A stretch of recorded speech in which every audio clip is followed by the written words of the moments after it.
Gilded Lily by Rhevve. Summary. In the arms of the vampire he nearly killed, he cried. Or the aftermath of the amusement park conflict. Chapter 1. Don't Forget Me.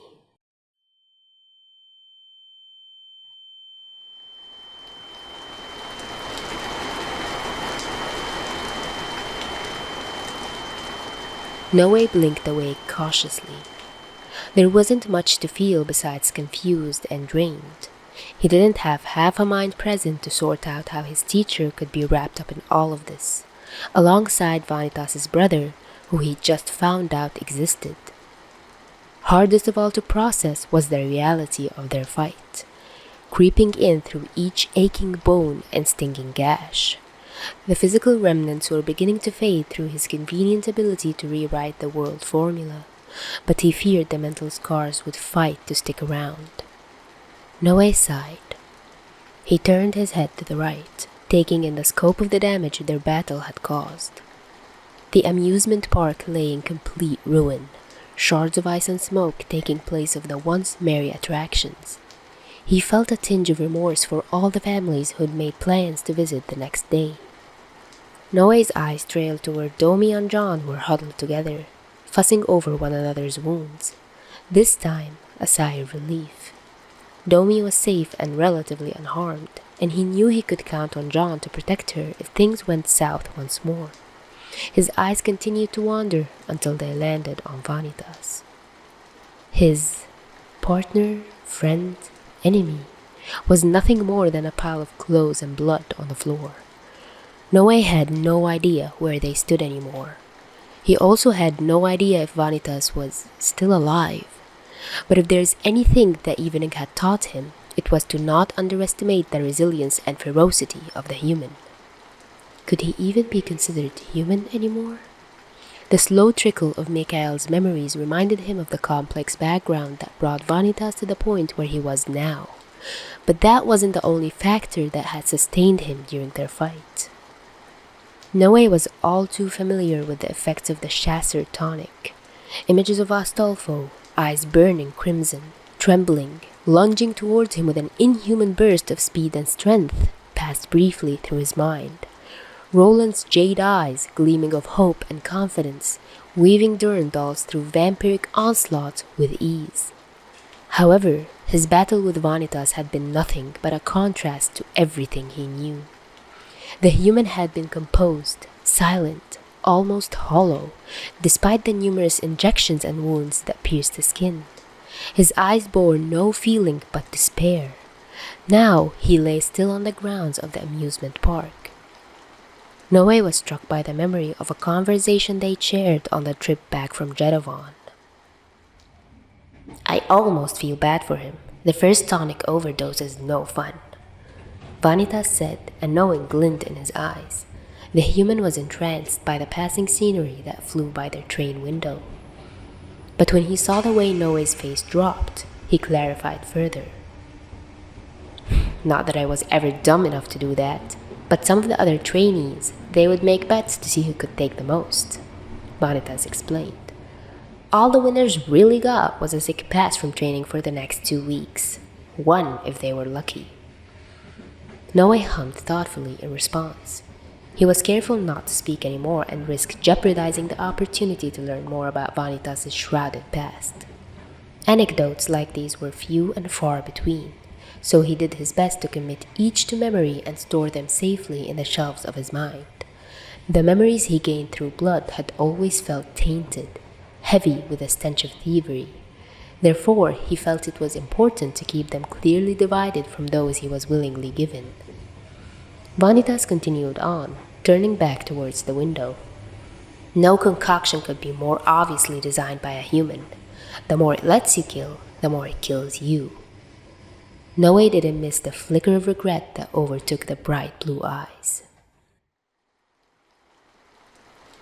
Noe!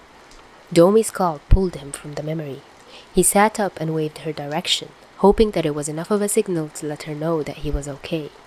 She appeared satisfied, returning the gesture with a sad smile. one that told him they had much to talk about, but now was not the right time. He silently agreed. Unspoken words may have been what brought them here in the first place, but correcting that error would not fix the damage already done.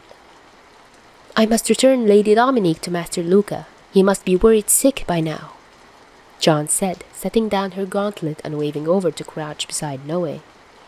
She whispered sternly, "Will you be able to take care of him?" Noe was shocked by the intensity of her words. For someone who acted as if they cared nothing for Vanitas, she sounded awfully concerned. However, before he could even begin to answer, she clasped his shoulder tightly and leaned forward to the point where he could feel the warmth of her breath tickling his ear. "What would he do for you?"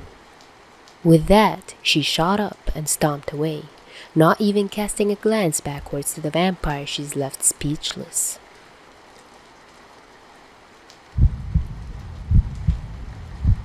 Vanitas trembled fiercely. His body would no longer listen to him. His arms limp by his side and head pressed uncomfortably against the ground. Raging emotions chiseled away at his marble facade, carving the nestled form of a damaged young child for all to see. He was being unwillingly laid bare at a time where all of his willpower was funneled into helping him stay alive.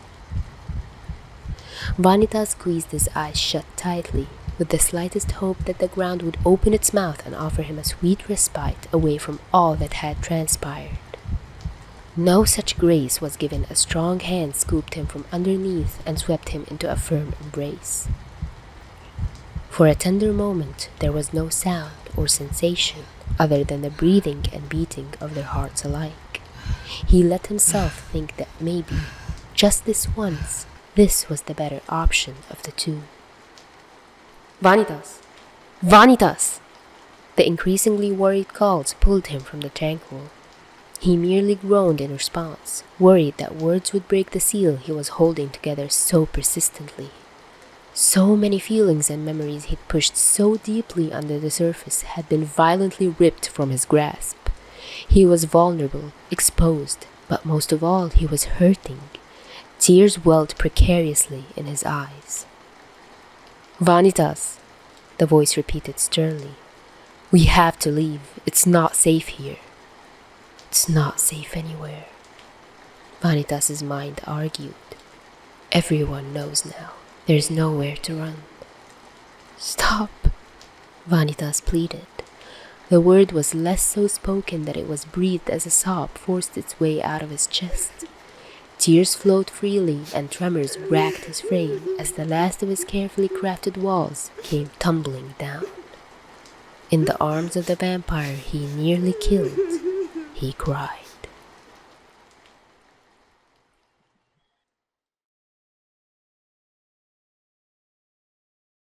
The second season finale for VNC is like my favorite thing ever. I firmly believe it reshaped my brain chemistry in some way, and having a fic delve into the aftermath just hits the spot. Thank you so much, Rhevve, for giving me permission to podfic this. Your writing style is phenomenal and tugs at the heartstrings. Chapter 2 and 3 will be merged and uploaded as soon as possible. In the meantime, thank you so much for listening, everyone. Don't forget to send kudos to the author through the link in the description. Also, if you'd like to request any fics, YouTube community tabs are now open for you to post, aside from Tumblr. And if you'd like to show more support, I'm available on Ko-fi, and Super Thanks is now available. Hope you have a great week. Till next time.